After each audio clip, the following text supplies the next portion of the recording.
Bonjour Jean-Marc Simon, on a ouvert un débat au mois de juin sur l'économie de la ville de Chamonix. Où en est-on en septembre? Oui, bien d'abord, à quel titre est-ce que je parle de la dette de la commune de Chamonix?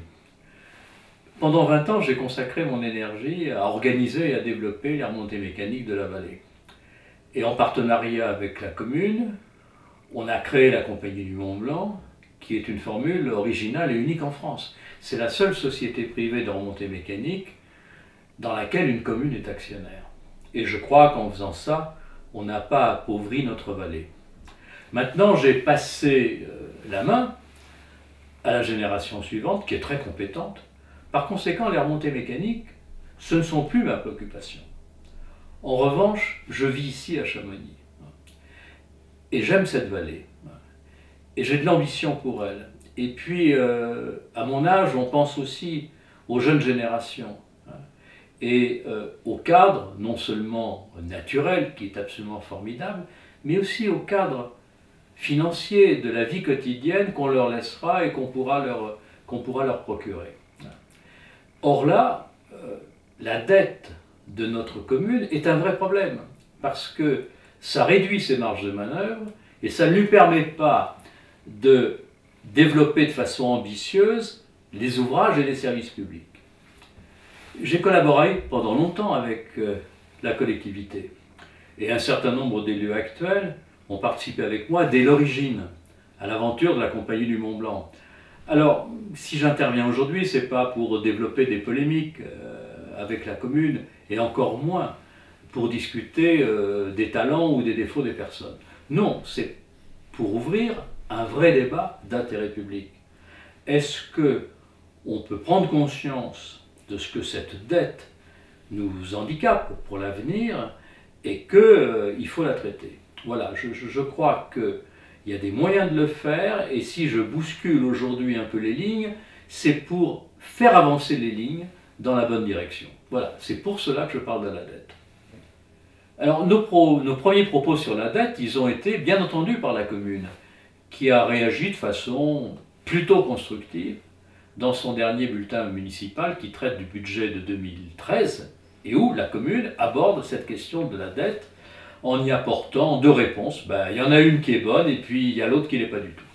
Alors la commune donne d'abord une bonne réponse parce que pour situer le niveau de la dette et son évolution, elle reprend nos chiffres. Alors ce n'est pas une bonne réponse parce que c'est nos chiffres, c'est une bonne réponse parce que ce sont les bons chiffres.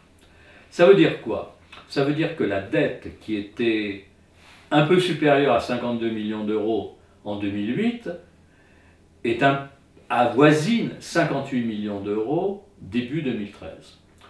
Donc elle a pris à peu près 6 millions d'euros, 1 million d'euros par an en moyenne. Pourquoi? Parce que chaque année, on a remboursé des emprunts anciens par des emprunts nouveaux, donc on a nourri la dette par de la dette, et en plus, on a ajouté une petite rallonge d'1 million pour boucler le budget d'investissement. Alors 58 millions d'euros, ça veut dire quoi? Ça veut dire, pour un ménage chamoniard de 2 personnes avec 2 enfants, une dette municipale de 25 000 euros. Est-ce que c'est beaucoup? Est-ce que c'est ça la question? Bon. Alors, on dira qu'il y a des communes voisines plus endettées que Chamonix, comme Megève. Ou on répondra aussi qu'il y a des communes voisines beaucoup moins endettées que Chamonix, comme Saint-Gervais. Mais comparaison n'est pas raison. Ce qu'il faut voir, c'est quel est l'impact de ce surendettement sur les finances publiques. Mais il y en a deux. Il y a un impact qui est le risque que cette dette très lourde fait peser sur les ressources des finances publiques, c'est-à-dire sur les contribuables, et puis l'autre, ses conséquences sur les capacités d'investissement de la commune qui se trouvent très diminuées de ce fait. Alors d'abord, le risque fiscal ou le risque sur les ressources. Si cette dette doit être remboursée par des augmentations d'impôts, et c'est une hypothèse possible si on n'anticipe pas cette échéance, eh bien cela représente 5 années d'impôts locaux, 5 années de taxes foncières et de taxes d'habitation. Alors évidemment, on n'aura pas en une année à payer 5 ans d'impôts, mais ça veut dire que le risque d'augmentation très fort des impôts dans les années qui viennent, il est tout à fait réel. Alors la deuxième conséquence négative, c'est sur le niveau des investissements. Parce que le budget d'investissement, il comprend le remboursement de la dette. Et aujourd'hui, le tiers du budget d'investissement est consacré au remboursement de la dette. Donc il reste les 2 tiers pour les travaux d'équipement, qui sont les travaux utiles à la communauté chamoniarde. Et ces travaux d'équipement, eh bien, évidemment, leur montant est en réduction assez forte ces dernières années, du fait de ce surendettement et de cette contrainte de remboursement d'une dette importante. Mais alors la deuxième réponse de la commune, elle n'est pas bonne du tout. Parce qu'elle dit, bon, ce niveau d'endettement, c'est peut-être ça, mais en tout cas, d'ici la fin de l'année, on l'aura ramené à ce qu'il était en 2008. Et ça, c'est un objectif totalement impossible à atteindre. Et d'ailleurs, la commune, elle dit elle-même pourquoi il est impossible à atteindre. Parce qu'elle explique qu'elle va le garantir, cet objectif, par un moindre recours à l'emprunt, et puis par des économies sur les dépenses de fonctionnement. Or, ce qu'il faut pour revenir à 2008 ou pour s'en rapprocher, c'est réduire la dette de plus de 5 millions d'euros en quelques mois. Et pour ça, ce n'est pas un moindre recours à l'emprunt qu'il faut, c'est 0 emprunt. C'est ne pas emprunter un seul euro pendant toute l'année.